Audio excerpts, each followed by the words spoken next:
ജീവിതത്തിൽ ഒരു പ്രയാസം വരുമ്പോൾ, ഒരു ബുദ്ധിമുട്ട് വരുമ്പോൾ ആരോടെങ്കിലും അതൊന്ന് പങ്കുവെക്കണമെന്ന് ആഗ്രഹിക്കുന്നവരാണ് നമ്മളിൽ പലരും.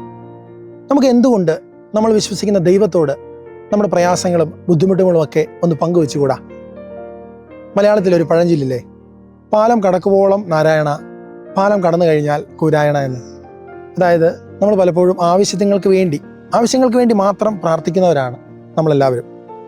ആവശ്യം കഴിഞ്ഞു കഴിയുമ്പോൾ പ്രാർത്ഥനയെ മറക്കും, ദൈവത്തെയും മറക്കും. യഥാർത്ഥത്തിൽ എന്താണ് പ്രാർത്ഥന? വിശുദ്ധന്മാർ പ്രാർത്ഥനയ്ക്ക് നൽകുന്ന ഒരു ഡെഫിനേഷൻ്റെ ഒരു കാതൽ എന്ന് പറയുന്നത് prayer is a loving conversation with God. അതെ, ദൈവവുമായുള്ള ഒരു സ്നേഹ സംഭാഷണമാണ് യഥാർത്ഥത്തിൽ പ്രാർത്ഥന.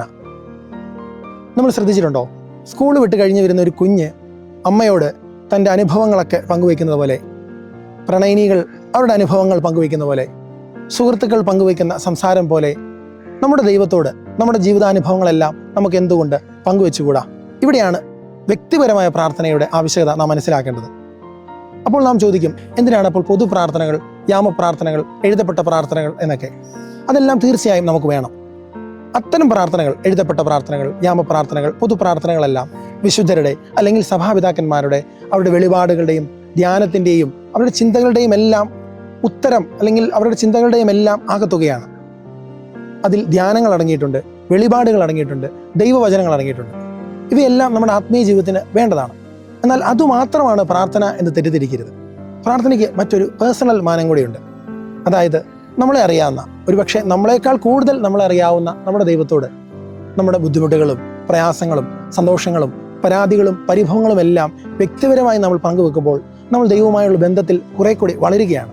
ദൈവവുമായുള്ള ബന്ധത്തിൽ നമ്മൾ ആഴപ്പെടുകയാണ്. അപ്പോൾ സ്നേഹമുള്ളവരെ, നമ്മൾ പ്രാർത്ഥന എന്ന് കേൾക്കുമ്പോൾ ഇനി അങ്ങനെ ഒരു ചിന്ത കൂടി നമുക്ക് മനസ്സിലേക്ക് വരാം. ഒന്ന് ചിന്തിച്ചു നോക്കി, ഒരു ദേവാലയത്തിൽ അല്ലെങ്കിൽ ഒരു ദൈവ സാന്നിധ്യ സ്മരണയിൽ നിങ്ങൾ ഒറ്റയ്ക്കായിരിക്കുന്നു.